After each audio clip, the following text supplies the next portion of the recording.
I urge my colleagues to vote for my amendment and the underlying bill.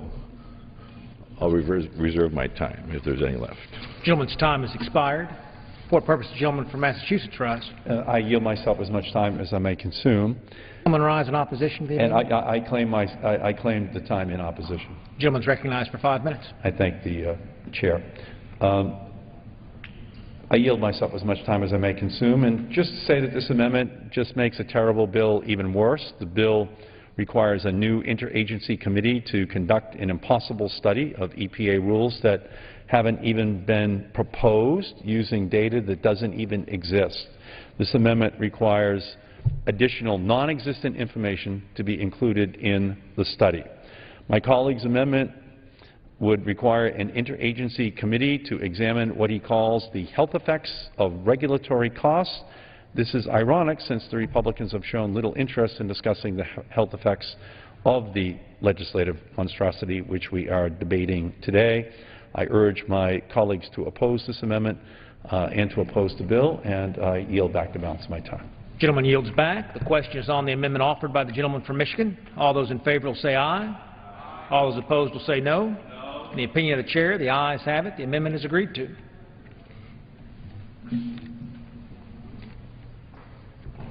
It's now in order to consider amendment number 7, printed in House Report 112-680. For what purpose does the gentleman from Maryland rise?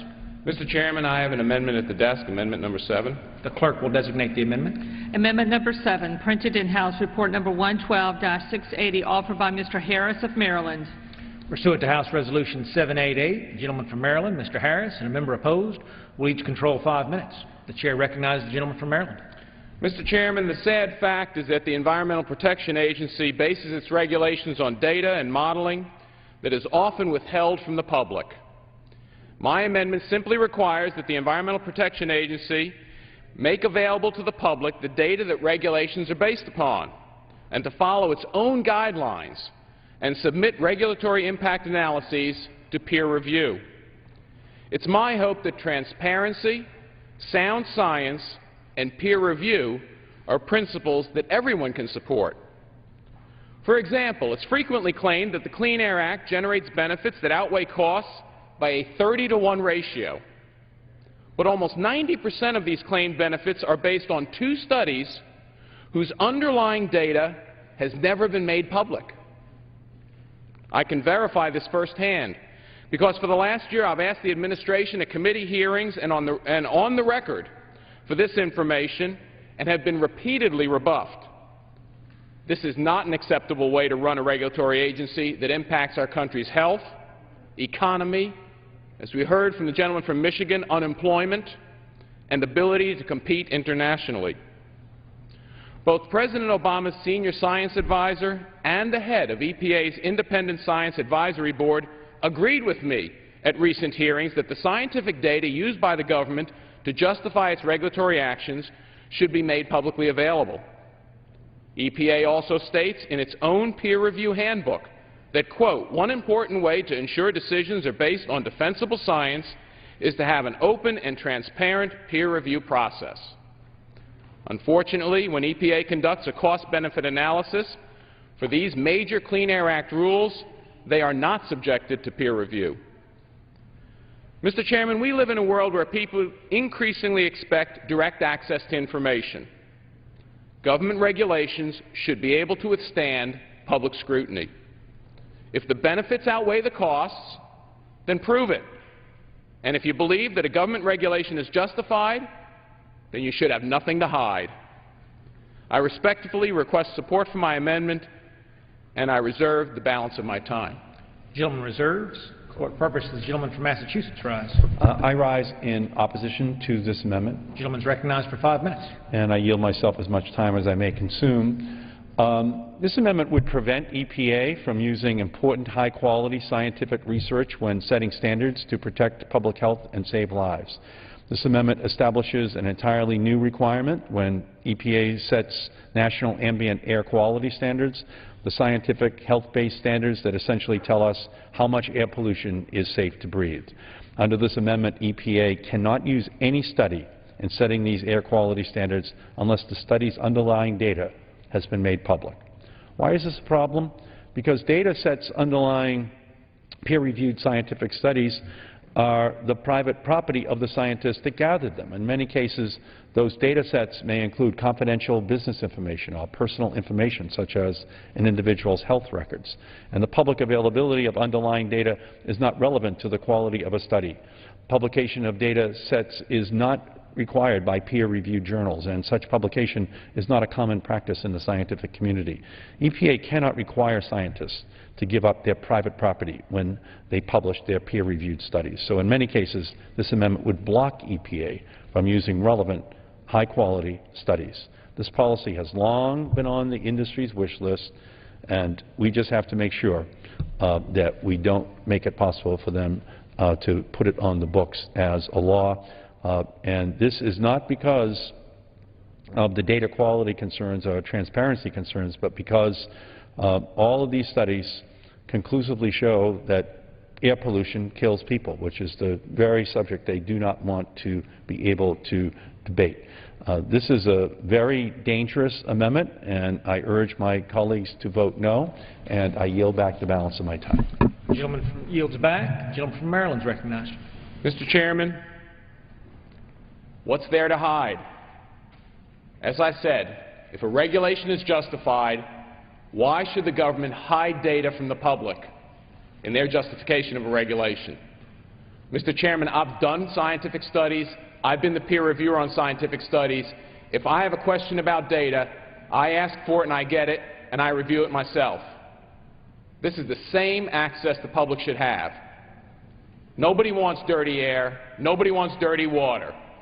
But if we're going to pass job-killing regulations, we better be sure that that is sound science it's based on. That's what this amendment does, and I urge support and yield back the balance of my time. The gentleman yields back. The question is on the amendment offered by the gentleman from Maryland. All those in favor will say aye. All those opposed will say no. In the opinion of the chair, the ayes have it. The amendment is agreed to.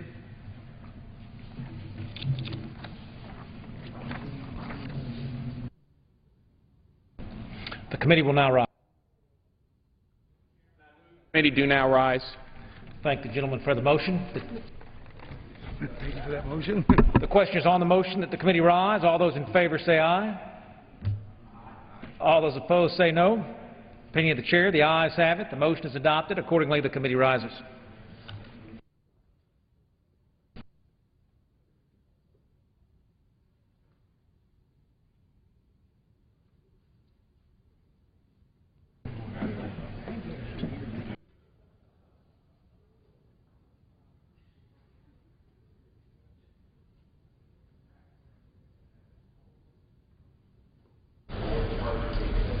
Mr. Speaker, the Committee of the Whole House and State of the Union having had under consideration H.R. 3409 directs me to report that it has come to no resolution thereon. The Chair of the Committee of the Whole House on the State of the Union reports that the committee has had under consideration H.R. 3409 and has come to no resolution thereon.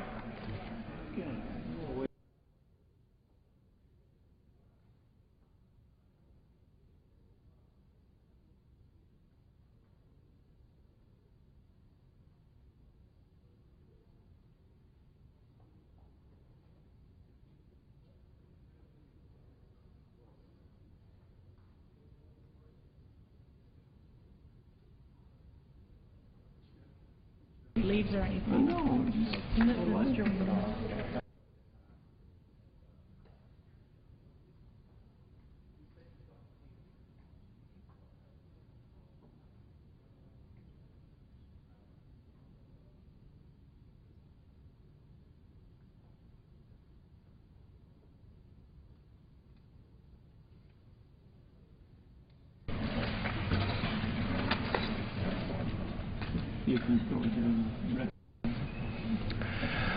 Under the Speaker's announced policy of January 5th, 2011, the gentleman from Georgia, Mr. Woodall, is recognized for 60 minutes as the designee of the Majority Leader.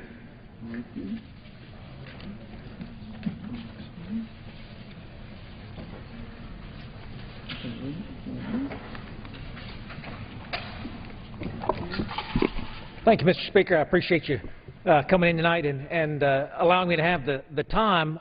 I'm going to get a little outside of my comfort zone tonight, Mr. Speaker. You know, you talk about the 20 months you and I have been on the job here in this body. We've talked a lot about tax policy, and I feel like we're going to have that conversation. I think as we stand in this chamber a year from today, we will have signed fundamental tax reform into law, and I'm excited about seeing this body do that.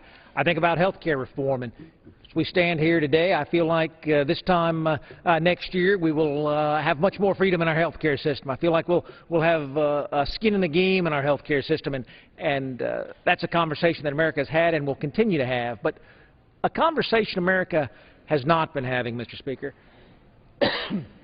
pardon me, is one about the Federal Reserve and what the Federal Reserve is doing to help with jobs and the economy. And we talk about that here on the floor of the House on a regular basis. What are we doing to help jobs and the economy? As you know, Mr. Speaker, we have about 30 bills sitting over in the Senate that we've passed here in the House that would stimulate the economy, that would help American workers get back to work. But the Senate has failed to act. And in the absence of action by the Senate, in the absence of being able to move legislation to the President's desk, the economy continues to flounder. The President has orchestrated about $800 billion worth of stimulus programs, but that has not gotten the economy back on track. Not only did we not get unemployment down, it continued to rise under that stimulus program. And so what we have, and so few folks in America talk about it, we have an independent Federal Reserve that engages in monetary policy and these days in economic stimulation. I want to point, Mr. Speaker, to an article by, well, I'll call him Dr. Phil Gramm. I mean, in fact, he's Senator Phil Gramm from the great state of Texas, but he was born in the great state of Georgia and got his Ph.D. from the University of Georgia, his Ph.D. in economics, and he had an article in the Wall Street Journal just this past week, and I want to tell you what it said. Phil Gramm writes this, Senator Gramm writes this, Dr. Gramm writes this. Since mid-September of 2008, the Federal Reserve balance sheet has grown to $2.8 trillion from $924 billion as it purchased massive amounts of U.S. Treasuries and mortgage-backed securities. To finance these purchases, the Fed increased currency and bank reserves, base money. That kind of monetary expansion would normally be a harbinger of inflation. However, the banks holding the excess reserves rather than lending them out, and with velocity, the rate with which money turns over, generating national income at a 50-year low and falling, the inflation rate has stayed close to the Fed's 2% target. Now, Mr. Speaker, I work hard, I study hard, I get through paragraph 1 of Dr. Gramm's editorial. I'm already getting confused because we don't spend enough time talking about velocity of the money supply. We don't spend enough time talking about what the Federal Reserve is doing in terms of purchasing of bonds, and we don't spend enough time talking about monetary expansion. But let me get into some terms that we do talk about more, Mr. Speaker. Second paragraph of the editorial. While the Fed considered its previous rounds of easing, QE1, QE2, and Operation Twist, the argument was consistently made that the cost of such actions was low because inflation was nowhere on the horizon. That same argument is now being made as the central bank contemplates QE3 during the Federal Open Market Committee meetings on Wednesday and Thursday.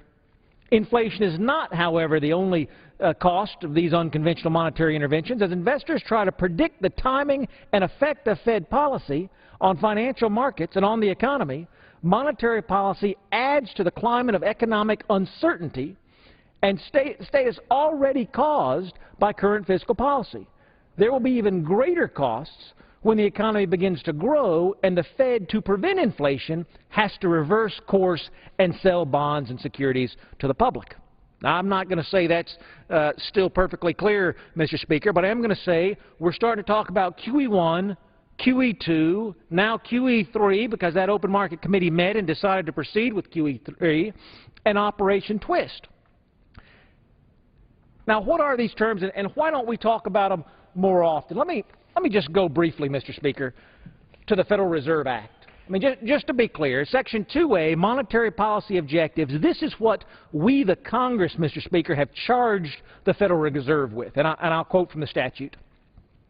The Board of Governors of the Federal Reserve System and the Federal Open Market Committee shall maintain long-run growth of the monetary and credit aggregates commensurate with the economy's long-run potential to increase production so as to promote effectively the goals of maximum employment, stable prices, and moderate long-term interest rates. And when folks want to know what it is the Federal Reserve does, this is the congressional mandate. Increase production so as to promote effectively, the goals of maximum employment, stable prices, and moderate long-term interest rates. Now, Mr. Speaker, I'm not a Ph.D. economist, but I've taken a few economics classes over the years, and what I would tell you is I have always imagined that full employment and stable prices and moderate long-term interest rates are often in conflict with one another. You know, when you want to stimulate the economy, you try to lower interest rates so folks borrow more money, so folks create more jobs, want to put more money in the hands of our small business owners, our job creators, want to create jobs with other people's money when interest rates are low, so that we can bring unemployment low. When interest rates go higher, folks borrow less money. When they borrow less money, perhaps unemployment goes up. These are conflicting goals, but we've tasked the Federal Reserve with both of those.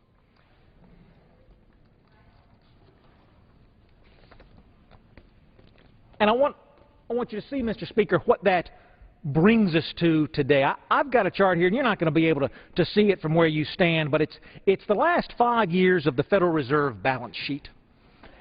And I'd be interested to take a poll here, Mr. Speaker, folks back in their office watching on TV. How many folks have taken a look at the Federal Reserve's balance sheet? I don't mean take a look in the last 10 days. I mean, who's taken a look in the last quarter? Well, maybe in calendar year 2012, Mr. Speaker. How many folks have taken a look at the balance sheet in 2012? Maybe not even 2012. What about this session of Congress? What about this new decade? How many folks have taken a look at the federal balance sheet? Because what you see at the Federal Reserve balance sheet, Mr. Speaker, is a dramatic change. You're not going to be able to see these numbers here, but they run from zero on the balance sheet up to $1 trillion, up to $2 trillion, up to $3 trillion. You know, we throw trillions around in this town, Mr. Speaker, like they're nothing. A trillion's a big number. It's a million millions. And historically, if you go back, and you see it here on the chart, 2007, 2008, going back into 2006, in general, the Federal Reserve, in order to keep liquidity in the economic system, in order to make sure that our financial system doesn't have fits and starts, kind of lubricate that system, make sure everything's moving at the proper pace, keeps just under about $1 trillion on its balance sheet. Debt that it buys, money that it's lending. It'll buy treasuries to keep that market fluid. It has a window that it'll lend to banks to keep that market fluid. And what we see here is represented by this beige line here is that going back into 2007 and 2008, most of that balance sheet was comprised of this traditional activity, with a little bit of lending to financial institutions. Now, you remember, Mr. Speaker, when folks got so scared back in 2008 when we started talking about TARP and the bank bailouts. We were going into the fall of that year and wondering if fiscal calamity was on the horizon. And this Congress passed, before you and I got here, measures to expand our aid to financial institutions, to increase that lubrication, to make sure that dollars continued to flow. And so you see it represented here on this gray line, Mr. Speaker, as the Federal Reserve's balance sheet expanded with loans to banking institutions. Now, I don't mean expanded a little. Traditionally, we're here just about $800 billion. Within the period of 1 quarter, we more than doubled that to $2.2 trillion, almost tripled it. Now, I hear that. Again, this is an institution that exists to keep markets fluid, to prevent hiccups in our financial process, to make sure, again, full employment, long-term interest rates are stable, price stability, tripled its balance sheet almost overnight in the name of protecting us from an economic collapse. And the balance sheet has not just stayed there since the fall of 2008. It's grown even larger, but the components have begun to change, and that's why it's important to begin this conversation, Mr. Speaker. Again, I'm not a Ph.D. economist. I don't claim to have all the answers, but what I do claim to know is we're not spending enough time as a nation talking about the role of the Federal Reserve. You know, Federal Reserve is an independent agency. It's supposed to make decisions on its own. Whenever someone complains to me, Mr. Speaker, about what's going on with the Federal Reserve, I say, you know, I understand that you have some concerns with the Federal Reserve, but the only thing worse than an independent Fed chairman making these decisions would be a Republican Party chairman and a Democratic Party chairman making these decisions. I mean, we've made it outside of Congress to keep partisanship out of it, to try to do the best economic thing instead of the best political thing, but this is what's happened on our watch. The Fed has tripled the size of its balance sheet. First it was loans to banks, represented here by gray. Then it turned to liquidity in other credit markets, demonstrated by this blue. And then it turned to mortgage-backed securities and long-term American debt. Now, what does that mean? That means that the Fed decided that no one wanted to buy mortgage-backed securities in this country. That in the collapse of Fannie Mae and Freddie Mac, that uncertainty took over the marketplace, and it began to slow and in fact begin to bind up as those mortgage-backed securities either begin to fail or cease to move, and so they begin to buy them in record numbers. Represented here, Mr. Speaker, started out as just a little, now over $1 trillion in mortgage-backed securities going through 2010. Couple that then with long-term bond purchases, American debt. Now here we have an American banking institution, the Federal Reserve, buying American debt. Now don't think too hard about that. Don't think too hard about what it means when the folks who control your money supply begin to buy your debt so that you begin to pay your interest to the Federal Reserve, which then returns all of its profits back to the government. You begin to see you taking out of your left pocket, you're putting it into your right pocket, taxing one hand and paying the other hand. It gets circular in a hurry, and it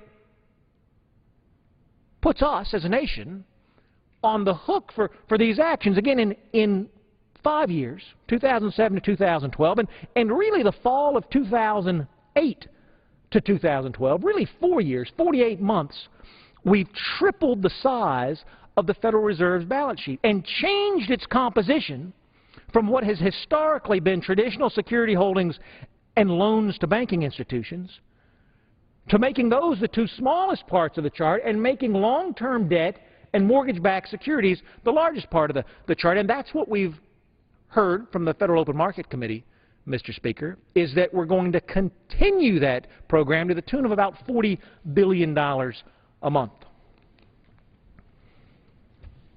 These aren't actions that have no consequences, Mr. Speaker. I'm looking here at yesterday's Wall Street Journal, and the headline is this: governments brace for currency onslaught ahead of QE3. Again, QE stands for quantitative easing. It's talking about pumping more liquidity into the marketplace, trying to keep the lubrication going in the American economy, and it's the expansion of the balance sheet.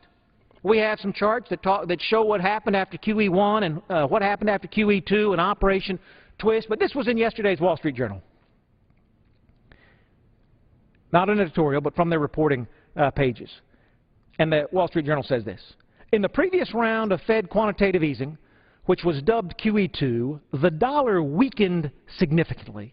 In the 13 months from June 2010, when expectations of more Fed stimulus first began to rise, until the $600 billion bond buying program wound up the following summer, the Wall Street Journal Dollar Index, a measure of the dollar's value against a basket of major currencies, lost 18% of its value.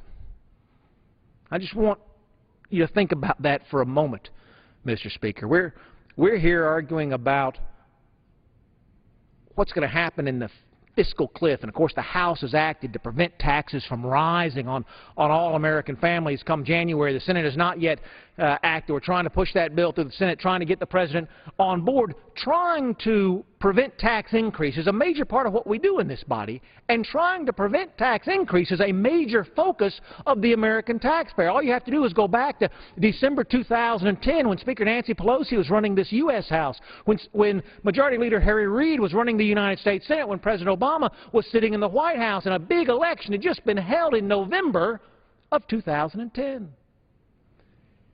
That election brought 99 new freshmen to this body, turned over a tremendous number of members, largest turnover we'd seen in decades, and America said, I don't have any more money to give Washington. I'm voting no on new taxes. And so what happened? Lame duck session, November and December of 2010, Speaker Nancy Pelosi, Majority Leader Harry Reid, and President Barack Obama came together and extended the Bush tax rates for an additional 2 years. They refused to raise taxes on the American people because the American people had just had a giant referendum in the November election, and Washington responded. Folks who hated the Bush tax rates, who demonized the Bush tax rates, I have never heard a nice thing said about the Bush tax rates, came together to extend those tax rates for 2 additional years. Why? Because the American people demanded it. Reading from yesterday's Wall Street Journal, Mr. Speaker, in 13 months, call it causative, call it correlated, call it coincidental. But in 13 months of QE2, $600 billion of bond buying, the value of the American dollar against world currencies, Mr. Speaker, fell by 18%. Which is in effect an 18% instant tax on every single dollar in every single American pocket in this country. Now, if you're not thinking through that, Mr. Speaker, I mean, here's the story. You're going to Walmart to buy those Chinese tennis shoes for your kids.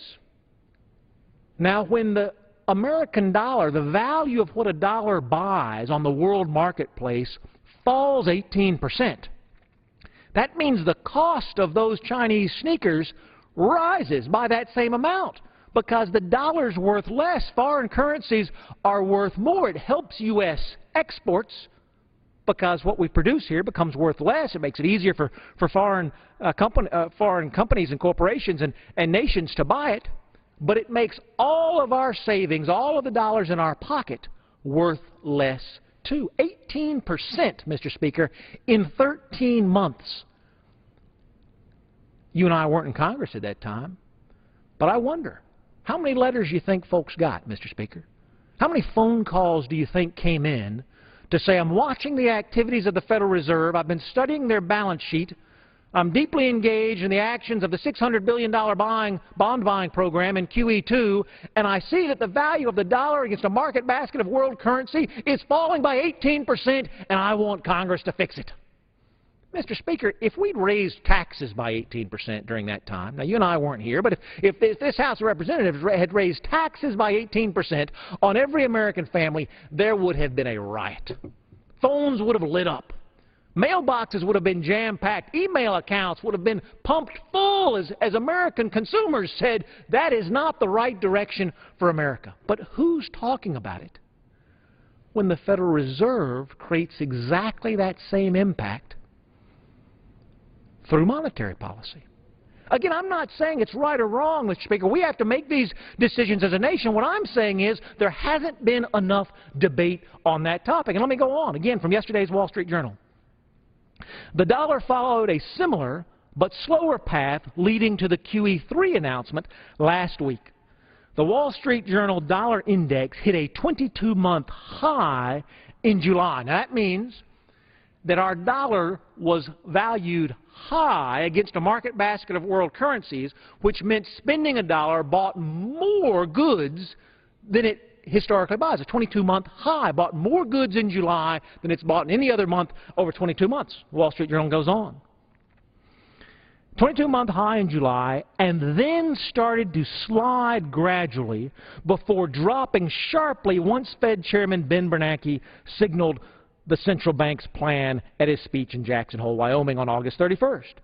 The index is now 6% off its July high. July to September, Mr. Speaker, every dollar in every American pocket in every community across this land is worth 6% less than it was just 3 months ago. How many letters have you gotten, Mr. Speaker? How many letters have you received from your constituents to say that every single dollar they're earning in their paycheck, every single penny in their child's penny bank, every single bank account, every single stock purchase, every single dollar of wealth we have in this country now buys 6% less? Again,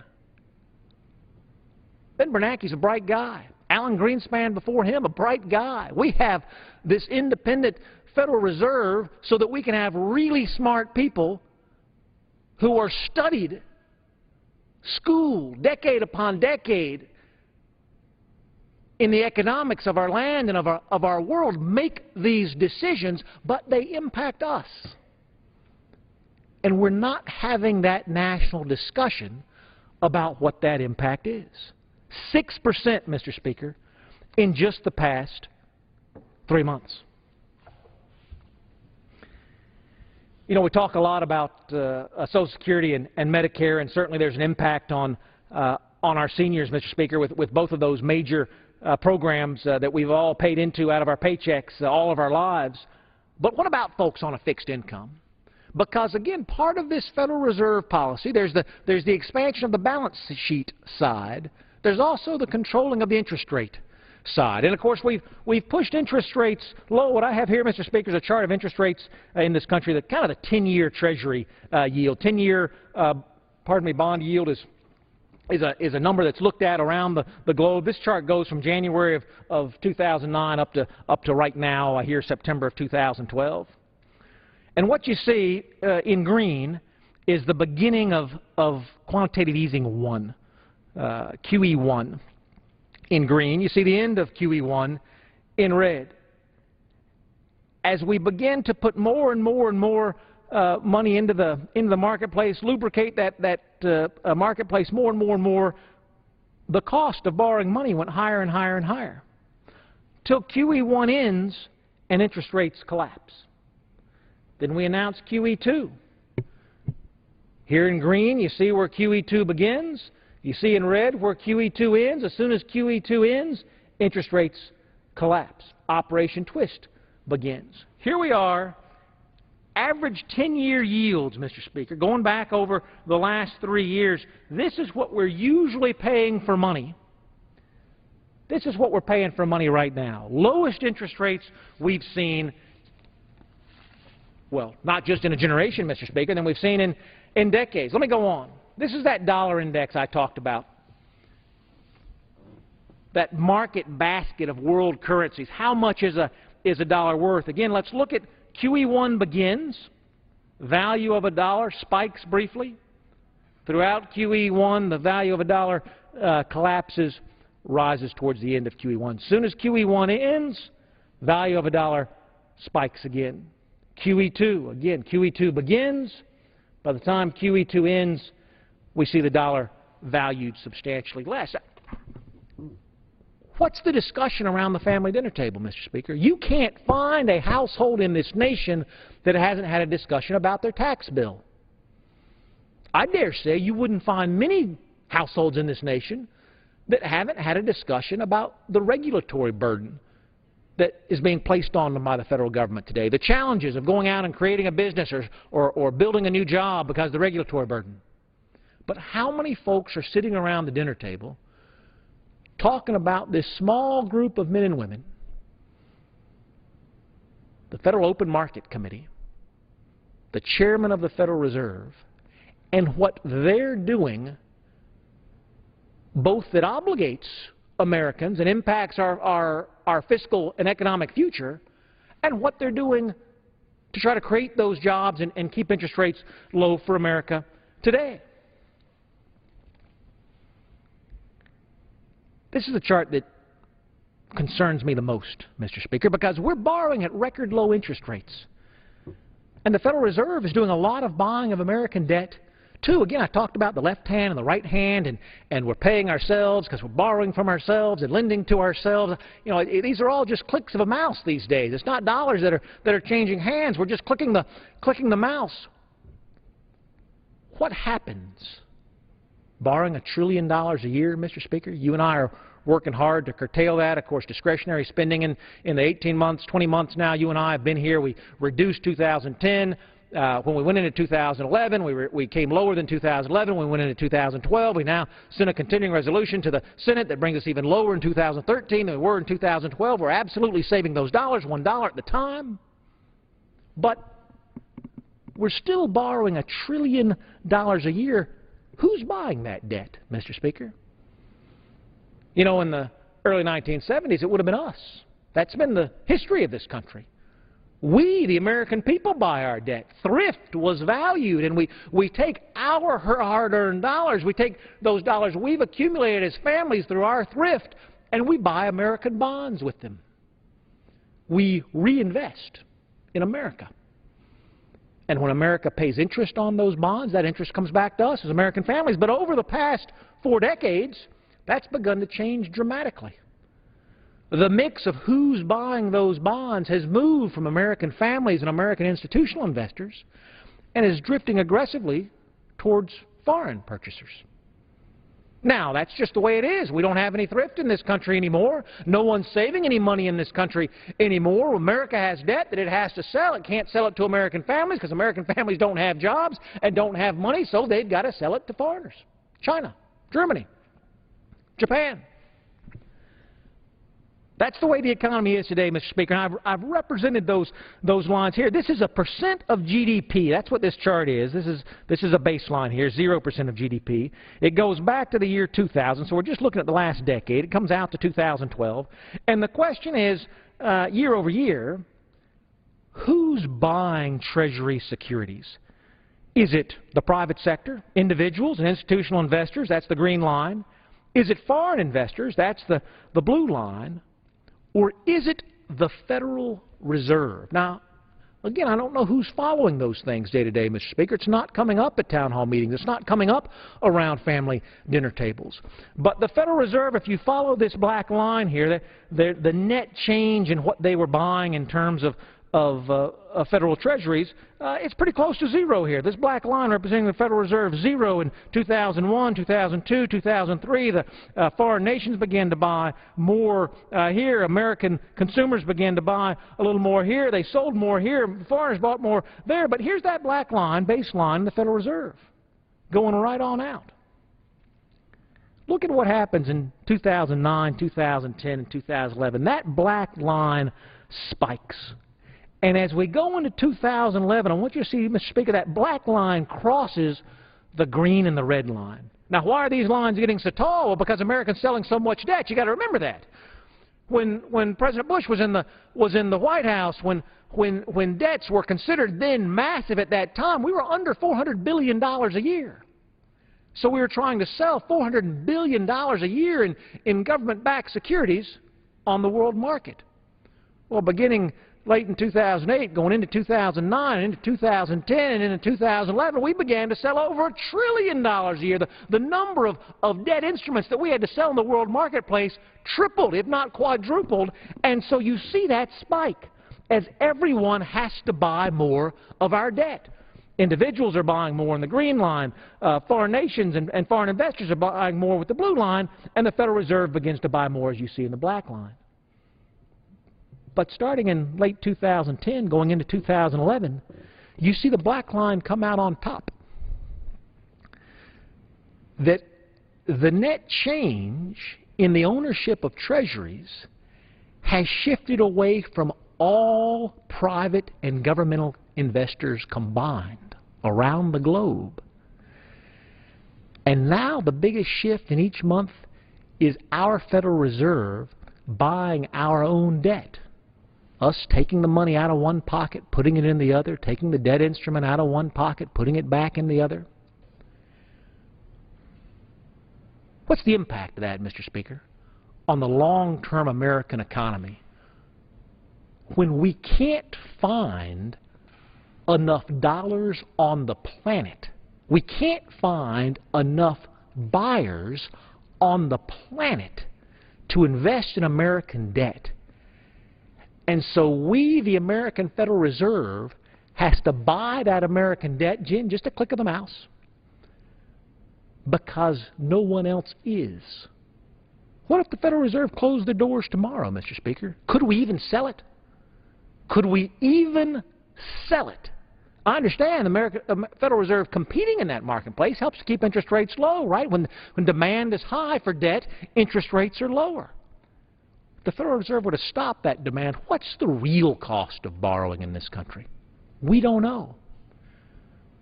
You know, we have 4 times higher debt today than we did in the late 1990s, like 1997. 4 times more debt today than we did in 1997. And yet we pay less in interest on the national debt as a percent of GDP today than we did then. Why? Because of record low interest rates. Why do we have record low interest rates? Because we are exerting every fiber of energy that the Federal Reserve can muster to keep those interest rates low. And I'll show you a chart of those interest rates later. But largest purchaser of our debt.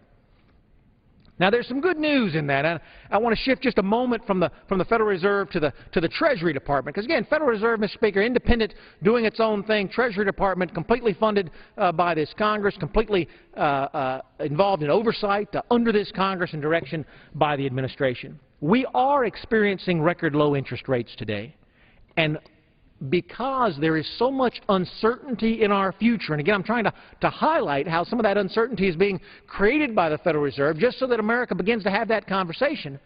The good news is that the folks over at Treasury, the Bureau of Public Debt and Treasury, have begun to extend the average maturity rate of our debt. Now, what does that mean? Well, you remember reading about all the folks in the mortgage market who got caught by those teaser rate loans. The rates were low on year 1, but they went up in year 2, and folks couldn't afford the payments on year 2 when the interest rate jumped. Teaser rates. Well, right now we're financing American debt with teaser rates. We're borrowing at the lowest rates in history, and when we go out and we start selling debt instruments, we're not selling everything as a 30-year bond, Mr. Speaker, where nobody's going to come looking for the principal for another 30 years. We sell debt in 28-day instruments. 1 month, 3 months, 6 months.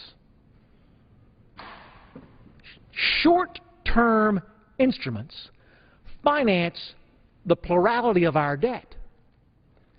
Now, what does that mean? That means we have tremendous interest rate risk. Whatever the debts are in our families at home, Mr. Speaker, if we have those amortized over a long period of time, then we know exactly what our payments are going to be. If we're involved in short-term teaser rates, we could have the rug pulled out from under us tomorrow. So to the Treasury's credit, go back to 1980 here, average maturity of debt. When interest rates have gotten lower, Treasury has begun to lock American debt in for longer and longer maturities. Back in October of 2008, when we were just dumping debt on the marketplace as fast as we could because we were spending at the highest deficit levels in American history, again, 4 times the previous levels as George Bush was leaving office, we had to sell it to anybody who was willing to buy it. And so the maturity rate, the average maturity date just collapsed. And we've been battling back from that time. 48 months in October of 2008. Again, that's average. 2008, what are we talking about then, Mr. Speaker? About $13.5 trillion in public debt that on average was due in 4 years or less. Now, just think about that, because we don't have any. There's no surplus here. We're still borrowing more, but every 4 years, the entire amount of debt comes due. That's the average. The entire debt turns over every 4 years. So we're not only borrowing $1 trillion more each year. We've got to pay back the $13 trillion we'd already borrowed, that we're then refinancing by selling additional debt. So to the Treasury's credit, we're extending that timeline one month at a time, one day at a time. And here in May 2012, we've already pushed out the average maturity date 32%. It's up to 64 months there over the summer to try to lock in these low interest rates, to give America some interest rate protection, to reduce our interest rate exposure, because you can't throw money around the way this nation's throwing money around and think inflation isn't going to get you. It's not a question for economists, is inflation coming? The question is, when is it coming and how bad is it going to be? It's coming. The laws of economics are sound. It's coming. When is it coming? How bad is it going to be? And our Federal Reserve tries to manage that for us, but our Treasury Department locking in those longer-term rates now. Let me just say that we've begun that discussion in Congress. I think we need to begin that discussion, Mr. Speaker, in living rooms around the country. It's not just a congressional discussion. Of course, it's a discussion that the American people need to have. Who are we as a nation? What are we mortgaging away in our tomorrow to try to help our today? It's what we're doing, making today easier. Perhaps it is, but giving the risk of what it does to tomorrow, is it worth that risk? We're not having that conversation. We're leaving those decisions to the independent Federal Reserve. We're leaving those decisions to the Federal Open Market Committee. That was a different choice that we made when the balance sheet of the Federal Reserve was $800 billion. Still a big number, but $800 billion. Now it's 4 times larger. We're working on that here in Congress, Mr. Speaker. It began with the Federal Reserve Transparency Act. I mean, that's a bill, a bipartisan bill, 274 co-sponsors in the House. When we finally brought it to the House floor, it passed 327 to 98. That's big. That's big. You talk about all the things we don't agree on here in Congress. You talk about party line votes that divide us right down the middle. 3-1, Congress voted to pass the Federal Reserve Transparency Act. Now, does that say the Federal Reserve's doing a bad job? No, that's not what this bill says. What this bill says is the Federal Reserve is doing a lot. And it's doing a lot that we never anticipated when we created the Federal Reserve. And there comes a time the American people need to be involved in that process. And we, as their representatives, need to be involved in that process. This is Dr. Ron Paul from Texas, who's been pushing this idea for years and years and years and years, and now in this Congress, as he prepares to retire at the end of this year, the House finally had a vote, passed it by a large margin. There's another bill in the House. It has 48 co-sponsors right now. It has not moved out of committee. It's called the Sound Dollar Act. It's H.R. 4180, and again, it's looking at some of these questions, going back to that Wall Street Journal article I showed in the beginning. 6% devaluation of our currency in the last 3 months. As the Federal Reserve began to act on QE2, an 18% devaluation in our currency. Golly, you work hard all your life. You think, God, the stock market's too risky for me. I've seen it collapse more than once. Tech bubble collapse. Builders and real estate collapse. 2001, September 11th, collapse. It's too risky, I just can't do it. So I'm going to take my dollar and I'm going to put it in a federally insured banking institution so that I know when I go to take that dollar out, it's going to be there. Well, that's true. But is it still going to be worth $1 when you take it out? And the answer turns out to be no. If this government wants your money, we can come and we can tax you, Mr. Speaker, and we can take 20% of everything you own. Brand new tax, 20% of all the wealth anyone has in America. You have $10, we're going to take 2 of it. That's not going to pass this body, and it shouldn't. It's crazy. But through monetary policy, we can achieve that very same effect, and nary a voter says a word. I'm not telling you that's bad for America. I'm not telling you the folks at the Federal Reserve are out to get America. I'm not saying that at all. These are conscientious men and women who love this country, who are trying to make sure in line with their federal mandates that they're keeping an eye on inflation, that they're keeping an eye on interest rates, and they're keeping an eye on full employment. These are contradictory goals, and they've got to keep them all in the same basket and try to succeed on all fronts. But the beneficiary, if they succeed, is the American taxpayer. And the one who bears the burden if they fail is the American taxpayer. And the one that's not involved in the discussion right now about whether it's the right thing to do or the wrong thing to do is the American taxpayer. I believe this November, Mr. Speaker, we're going to have the largest voter turnout in American history. Largest voter turnout in American history, and I'm thrilled about it because I still believe in America. I still believe in Americans. And when more Americans turn out to have their voice heard, we're going to end up with the right answer. I don't have any idea what the American people are going to decide. Looking at the polls, they're still trying to make up their mind in some cases. But when more of us are involved, we're going to end up with a better decision for America at the end of the day. We need to get those voices involved in Federal Reserve policy.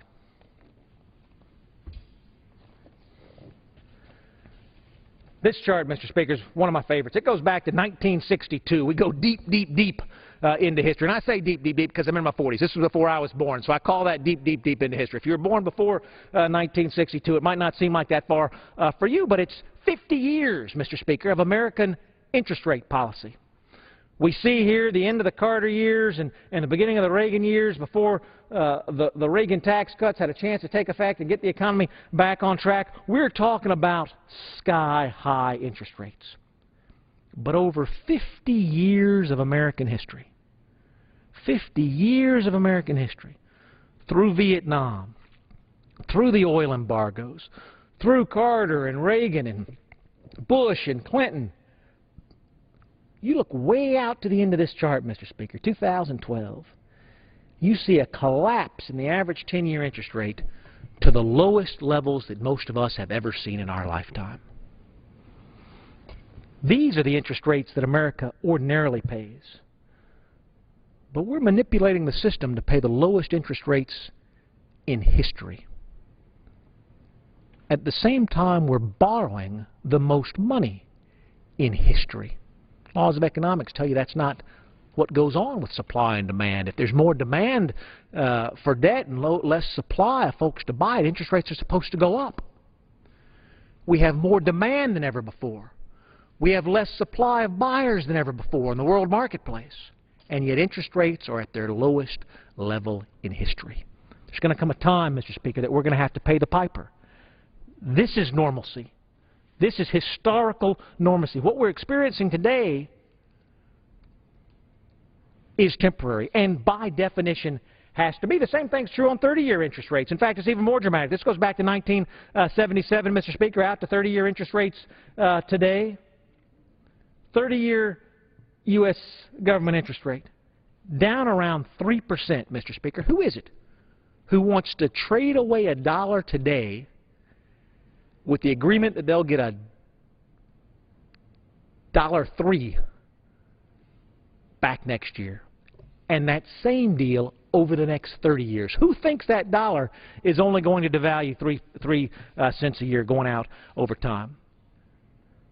Let me see that Wall Street Journal article back, Nick, one last time, because as I close, I want to make it clear. There's a lot of shin kicking that goes on in this town. I'm not trying to kick the shins of the Federal Reserve. I've got a lot of constituents who think I should. I've got a couple of constituents who think I shouldn't. But what I don't have enough of are voices across the nation demanding that we take a look at it. I recommend this article to you. September 11th, 2012, again, written by Senator Phil Gramm. And that's Phil Gramm of the Gramm-Rudman-Hollings Act. You remember that? That was our last serious effort at deficit reduction. This is a gentleman who has been concerned about free markets and American job creation and American debt for a generation.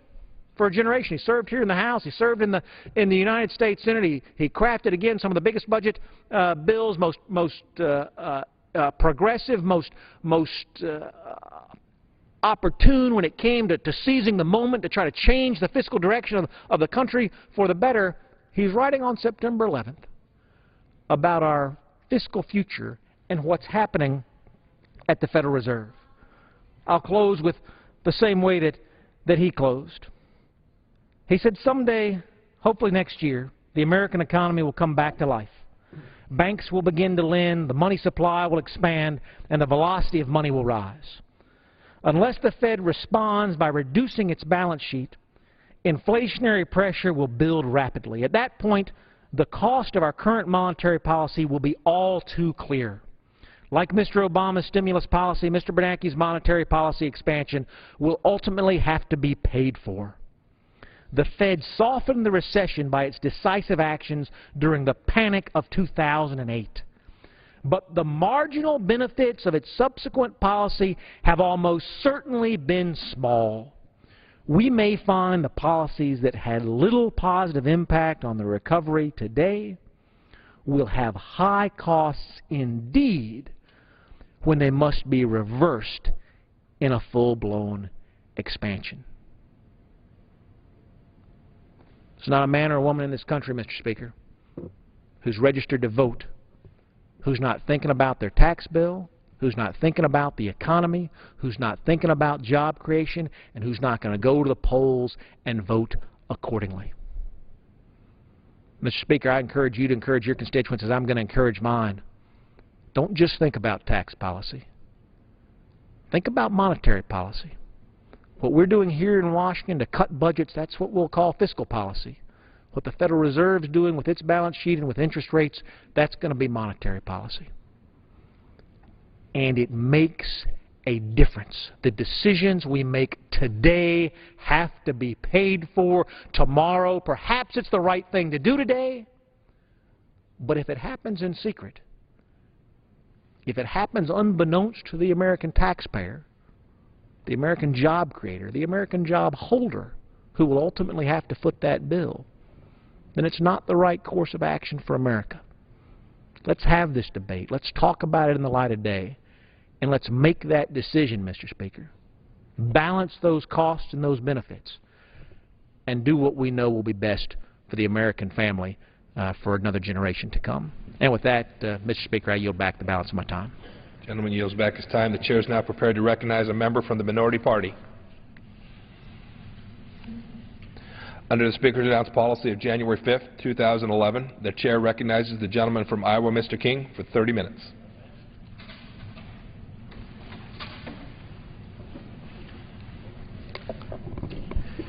Thank you, Mr. Speaker. Mr. Speaker, as it is my honor and privilege to address you here on the floor of the United States House of Representatives and take up some of the issues that I think are so important to the dialogue before us here and the American people to consider as they listen to our discussion.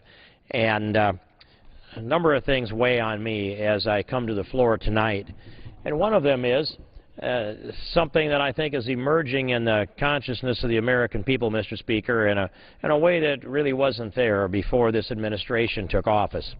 And that is the massive growth of the nanny state here in the United States of America. We've watched as regulation after regulation has crept in on our regular lives. And some of the things that I've spoken with you about in the past fall down along the lines of, for example, the curly-Q light bulb. The idea that the federal government could ban our 100-watt light bulbs and prohibit us from buying our patriotic Edison light bulbs and require us instead to substitute for those curly-Q mercury-laden light bulbs. Now, I'll point out, Mr. Speaker, that I have a good number of those, let me call them modern light bulbs in my house. I put them where they make sense, and where they don't make sense, I put in the patriotic Edison bulbs. If I need quick light to walk into a room for just a minute, I want to have an Edison bulb there, not a curly-Q. So it lights up right away. I can shut it off right away. It's not on much. It doesn't cost much electricity. If I'm going to have a bulb that's going to be on for quite a long time, then I want to have the energy-efficient bulb. That's a simple decision that a consumer can make, and especially a well-informed consumer. But when you end up with a one-size-fits-all that comes from the federal government, you end up with a lot of bad decisions so that it all fits into one formula. And that's the light bulb. Another one is shower heads. Several months ago, the federal government fined 3 companies for selling shower heads that let too much water out. Now think of that. Too much water, one size fits all. The water supply in let's say in Buffalo up by Niagara is different than the water supply in some place like Tucson, different than some place like New Orleans or Florida or Iowa. And so we have one size fits all on shower heads. And here is the brilliant presumption on the part of the nanny state federal government. The conclusion that in all cases water is going to be more valuable than time. So people can stand under that shower head and wait for their feet to get wet, because over the broad calculation of 300 million people, you'll save some gallons of water that are more valuable to the mind of the nanny state than, certainly more valuable in the mind of the nanny state than the time that it takes for someone to stand there and wait to get wet. Here's another one. The 55-mile-an-hour speed limit that was imposed a long time ago on this country under the belief that if we all drove 55 mile an hour, we would save gas, and that would help our energy independence and keep us less dependent upon foreign oil. So the federal government dialed the speed limit down to the double nickel, we called it, and everybody in the country drove 55 for a long time, even on the interstates, with the misguided idea that gas was always worth more than time. So one day, Mr. Speaker, I was driving down the road in Iowa at 55 mile an hour, and I came through this intersection on a county road, and I could look in my mirror and see a mile in my mirror, not a car in sight, a lot of cornfields. Look right, look left. I could see a mile in either direction. I could see a mile ahead of me. I could cover 4 miles of road by looking out 3 windows and into a mirror. And there I am driving down the road looking at cornfields, which I love to look at 55 mile an hour. So why am I doing this? Well, it must be the nanny state that's imposed this on me. And I picked up my phone and called my, now there's a law against that too, the nanny state, but I called my secretary in our office, in one of our offices, and said, I want to know how many passenger miles are traveled on the rural roads in Iowa each year. And can you get me that number? And she came back to me a little later and she said, I can't give you the passenger miles, but I can give you the vehicle miles on rural roads. So I did one of those little calculations on my calculator that works out like this. If we all drove 65 mile an hour instead of 55 mile an hour, that's 10 mile an hour faster. You calculate how much sooner you arrive at your destinations by driving 10 mile an hour faster. Then you calculate that each one of us on the day we were born were granted the actuarial number. At that time, I figured it at 76 years. And you figure those hours that you have in your lifetime at 76 years, and then you figure out how many hours you spend unnecessarily looking out the windshield at 55 mile an hour. And you calculate the lifespan, and you divide it into the time saved and the miles that are traveled on rural roads in Iowa each year. And it came down to this, that if we drive 65 instead of 55, we will have saved 79.64 lifetimes of living. And in other words, getting to our destination, doing something productive, that has value too. That calculation wasn't made by the nanny state. The nanny state only calculated gas is always worth more than time. Not so in Germany, where people get out on the Autobahn and drive as fast in some locations as they have the nerve to drive, under the idea that you get them out on the highway, you get them off the highway, you get them out of the way where they're not going to be congesting traffic, and you get people engaged in doing their regular living in life. That's another, the speed limit, the shower nozzles, the curly Q light bulbs, all examples of the nanny state.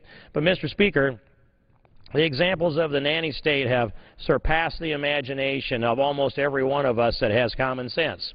When I look at what has come out of the U.S. Department of Agriculture, for example, the rule they cooperated with the Department of Labor, worked in conjunction with the Department of Labor, and I asked this question under oath of one of the undersecretaries of the Department of Labor before the Small Business Committee.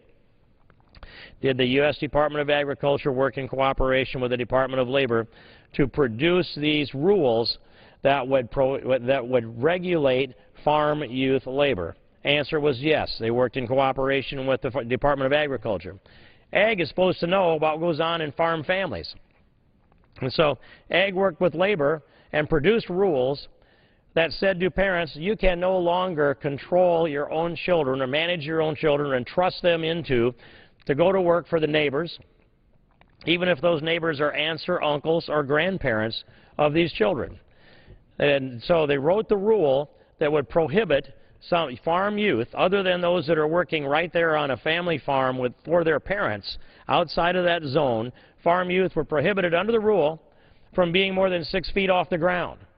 So they could go out and climb a tree, but they couldn't go out there and get up on a scaffold and paint the under eaves of the machine shed, for example. And they were prohibited from being engaged in any kind of herding of livestock in a confinement.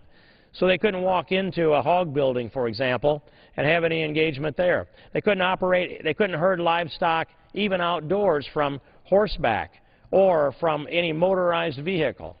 So you'd say to kids, you can't ride horses out here if it has anything to do with what's work. You might be able to do it recreationally, but not with work. I remember rules coming at me from a convenience store several years ago, and all they wanted to do was just sell sandwiches and pizza and gas and do those things that come out of a regular convenience store. The Department of Labor went into the community and interviewed the high school students that were working there. They're learning a good work ethic, by the way, how to count change and how to hold up their end of the workload.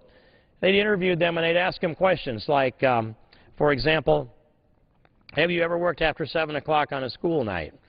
And one or two of them said yes once or twice, and there were 2 violations of working after 7 o'clock on a school night. And then it was, have you ever operated the pizza dough maker? Well, no, none of them had operated the pizza dough maker, but once or twice, 1 or 2 of them said, yes, I washed the pizza dough maker, but I didn't operate it.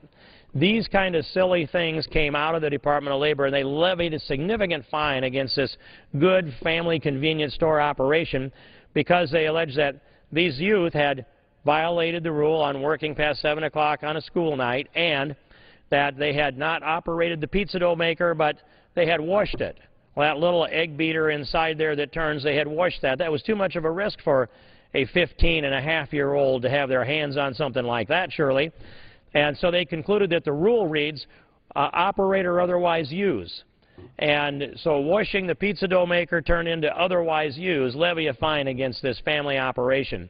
Why would anybody stay in business if they had the nanny state Gestapo hunting down their employees, interviewing them in their home? These kids that don't have any idea why the federal government's sticking their nose into something like this, a completely safe and harmless operation regulated by the Department of Labor. We've got all kinds of laws that can't be enforced and aren't enforced. We've got people doing that. Or here's another thing that is idiocy on the part of our child labor laws, and that is that a 17-year-old young man cannot get on the lawnmower and cut the grass around the gas station if he's working for somebody else. Violates the rule. But he can get in a car that runs 120 miles an hour and turn the radio up and put his girlfriend over there next to him and drive down the road with one hand, talking and laughing. I didn't say he's driving at 120, I might point out, for those people who are willfully ignorant, Mr. Speaker.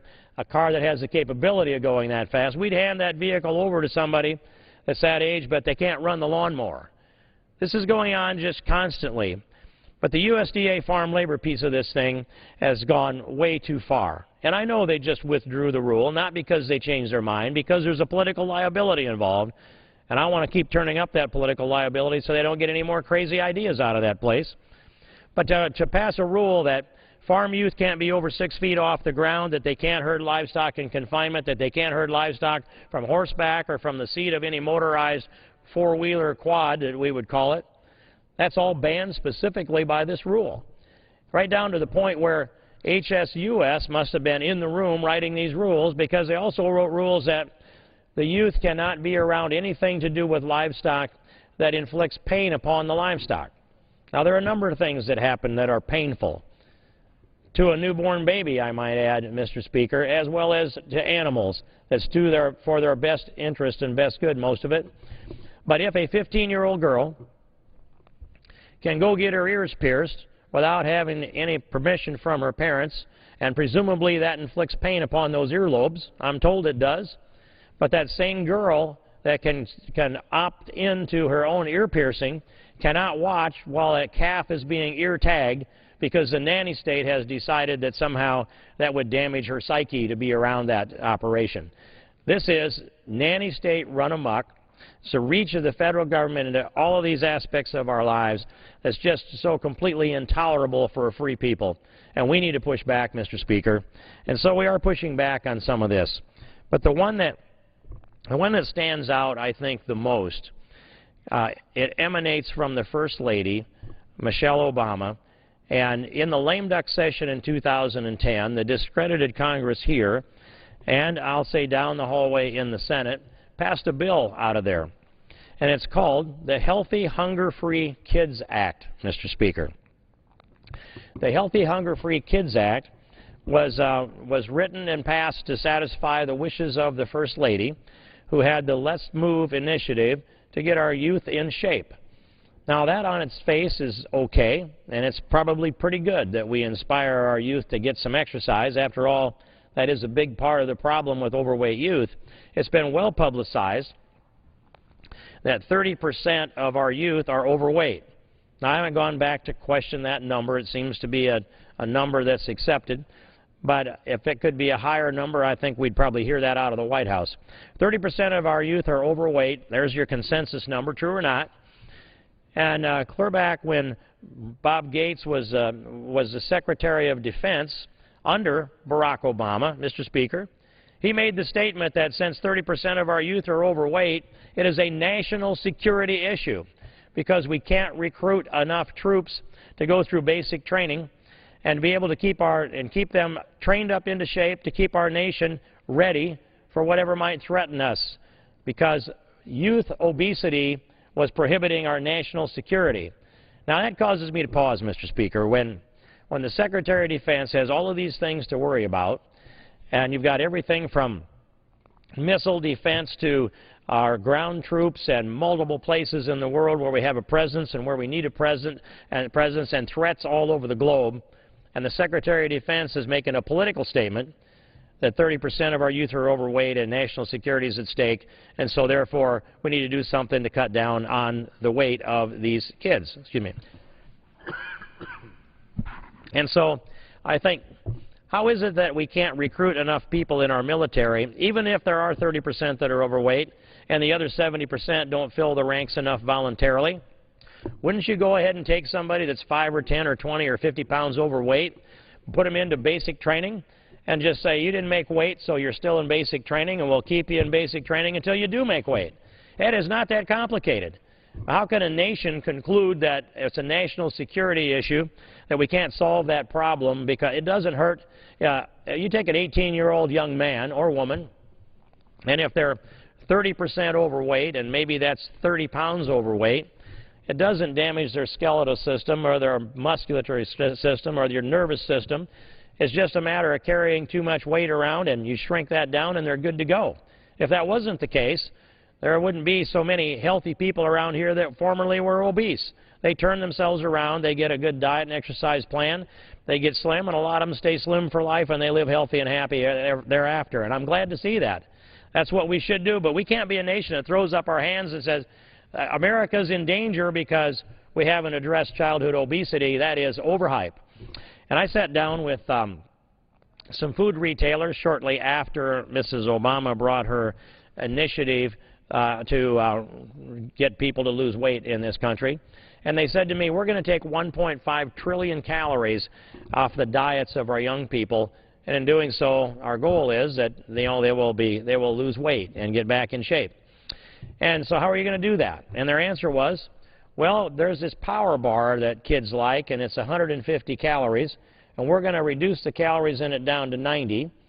And then on the single-service Dorito bags, we're going to take a couple of chips out of there, and then that way we're going to fool these kids into eating fewer calories because they must have a habit that they're going to only eat one power bar and they're all going to eat one single-serving bag of Doritos. Mr. Speaker, it's pretty simple. These kids aren't overweight because there were too many calories in the power bar or one or two too many chips in the single-serving Dorito bag. They're overweight because they have a voracious appetite and they don't exercise enough. You cannot fool them by giving them a 90-calorie power bar. They will eat two of them and consume not 150 calories but 180 calories. And you can't fool them by taking a couple chips out of the Dorito bag. They'll just open another bag of Doritos. That's the reality of real life. And somehow we get this myopic vision out of the nanny state that there's a way to trick people into getting slimmer.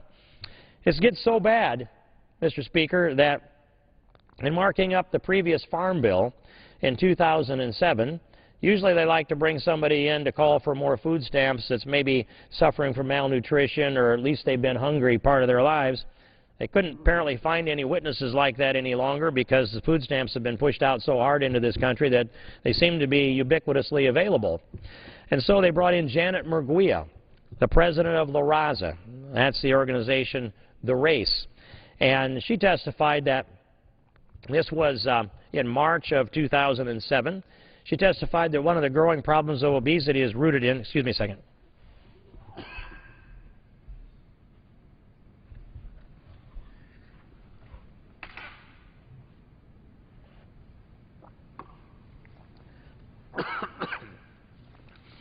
Excuse me, Mr. Speaker. Hopefully I set up the suspense just the right way. Janet Murguia testified that one of the growing problems with obesity is that even though most people know where their next meal is coming from, they don't know where all their meals are coming from. Therefore, they tend to overeat, and when they overeat, they become obese.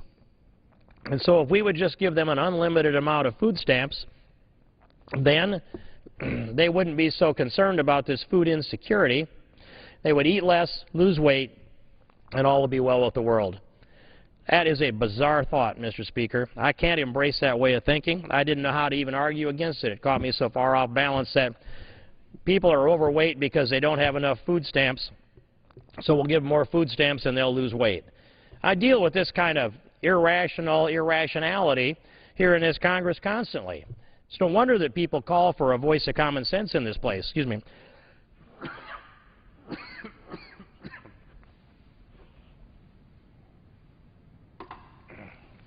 And so, Mr. Speaker, that's the food stamp argument, the nanny state argument, but it takes me to the school lunch program. The school lunch program is out of control. It is this Healthy and Hunger-Free Healthy, Hunger-Free Kids Act, which is the First Lady's bill, regulates the diet of every kid going to school in America. And I went into lunch at Remsen Union here this week to sit down with them. And first I gave a program on the Constitution. They were great. And I look forward to going back there, I hope. Good young people. And when I finished up, I said, now it's lunchtime. I'm going to go eat your lunch. And they said, oh, you're not going to really, are you? And I said, sure I did. I sat down and not picking on their program. It's rationed by the United States Department of Agriculture. They did not have the authority granted to them specifically in the Healthy, Hunger-Free Kids Act to ration calories to our kids. But that's exactly what they've done, Mr. Speaker. They reached into and grabbed an authority that didn't exist and decided to opt into rationing calories to our kids in all these schools. So for the first time in the history of this country, we've had nutrition standards, nutrition minimums. You don't give them less nutrition, you don't give them fewer calories than this standard. And that standard has been published and it's well known among our school lunch program. But Michelle Obama's Healthy, Hunger-Free Kids Act, as interpreted by Secretary of Agriculture Tom Vilsack, sets caps on calories that kids can get to eat. So, for example, a high school football player, a senior in high school, for example, 250-pound lineman, growing, robust, active, working out every day, is rationed to 600 calories for breakfast, 850 calories for lunch. That's 1,450 calories. Now, if you give him another dose of, say, 800 calories for supper, you fall far short of the calories he needs to maintain his exercise level and his weight. I mean, for me, I need 2,841 calories a day to maintain my weight. That's the formula, and that's also something in practice that I've measured and charted on a spreadsheet. 2,841. If you put me on that diet, the ration that the Department of Agriculture has given these kids, every 8 days, if I'm constricted to that diet, and that's granting 850 calories for a third meal of the day, I would lose a pound every 8 days. I'm past my growth spurt. They exercise a lot more than I do, or at least they should. That's how misguided this is. Same number of calories for a kindergartner as for a fifth grader. A number, I believe the minimum number was 550 calories. And so a 30-pound kindergartner, which would be a small one, versus a 120-pound fifth grader, which would be a large one, get the same amount of calories. Generally, a fifth grader is twice as large as a kindergartner. They get the same amount of calories, and it's capped. And another thing that's so bad about this, Mr. Speaker, is that people that, the youth that come in that have the money can go ahead and buy extra food a la carte. So they'll go back if they've got the money and buy an extra hot dog and go back and fill themselves up. But these kids that are on free and reduced lunches don't have that money in their pocket, and they're sitting there watching their better off friends go back for a whole second helping or the second helpings that they like. It is stigmatizing these kids that are on free and reduced lunch. It should not be. It sets up the wrong scenario in our schools. And this Healthy and Hunger-Free Kids Act says this: the USDA has the right, quote, to set nutritional standards for all foods regularly sold in schools during the school day, including vending machines, the a la carte lunch lines, and school stores, close quote. That's what the bill says. The Department of Agriculture and Secretary Vilsack have decided they're going to cap the calories. It doesn't give the specific authority. They just decided they're going to cap the calories so that, now here's the formula is this: 30% of our kids are overweight by their estimate, so 100% of them go on a diet. That's the mentality of the nanny state, Mr. Speaker. And where does this food come from? Agriculture, of course. And we have been working to push a farm bill through this Congress for a long time. About a year ago last May, I and my staff and a number of others began putting together a bill. And as we went out into the ag community and asked them for their input on what they'd like to see and what changes in the bill, one thing that came back that stood out above all others: we need a good risk management program. That means crop insurance is the centerpiece of it.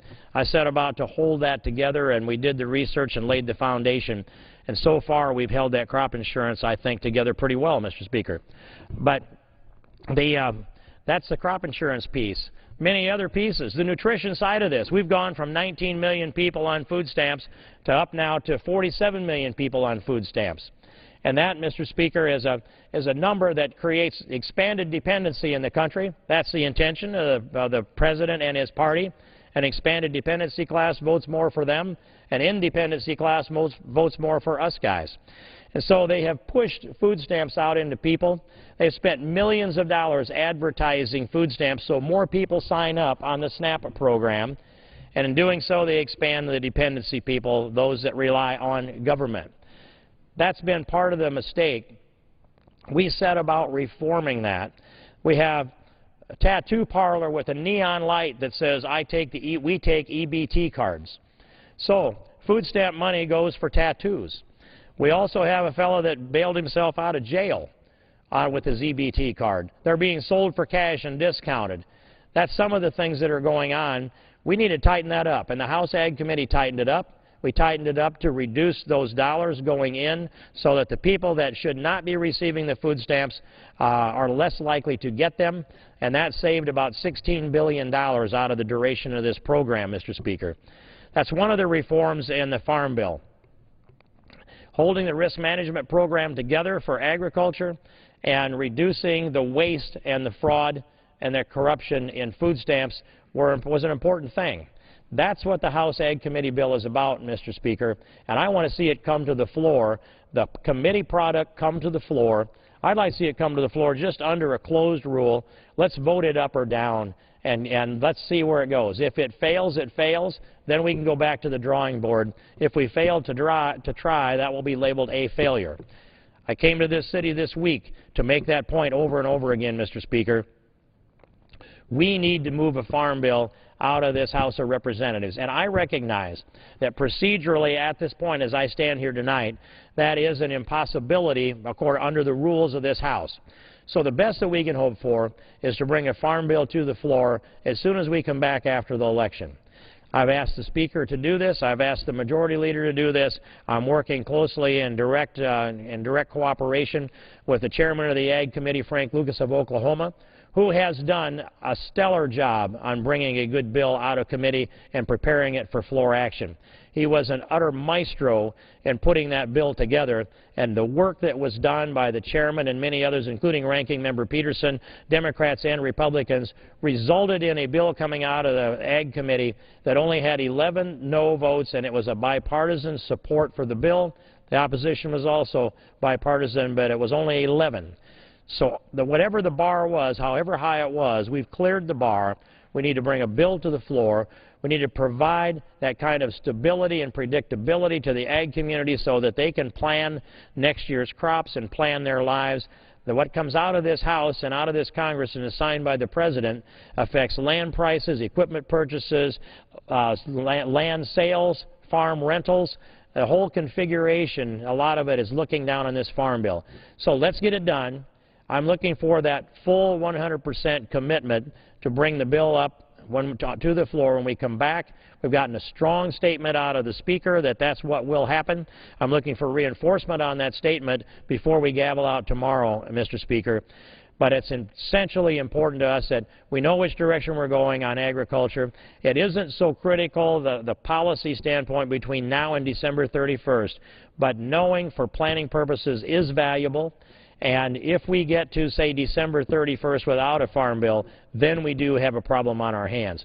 In the meantime, it's my strongest urging that we hear that kind of commitment from the Speaker and the other leadership that we'll take this bill up and take it to the floor. It's a strong message now. I'd like to see it become a full commitment before we leave this House on tomorrow afternoon to go back for our election. So, Mr. Speaker, I have vetted myself to some degree. I think I've helped inform this body about the nanny state that threatens to subsume this God-given American liberty, and issued my urging that we move a farm bill and that we get a commitment to do so when we come back in November. I appreciate your attention and the work that we've done here together as Democrats and Republicans and how we've reflected the voice of the American people. After the election, I hope we get the kind of help in the Senate that we received in the House in 2010. So with that, Mr. Speaker, I would yield back the balance of my time. Time has expired. Have a motion? Mr. Speaker, I move the House do now adjourn. The question on the motion to adjourn, those in favor say aye. Aye. Those opposed, no. The ayes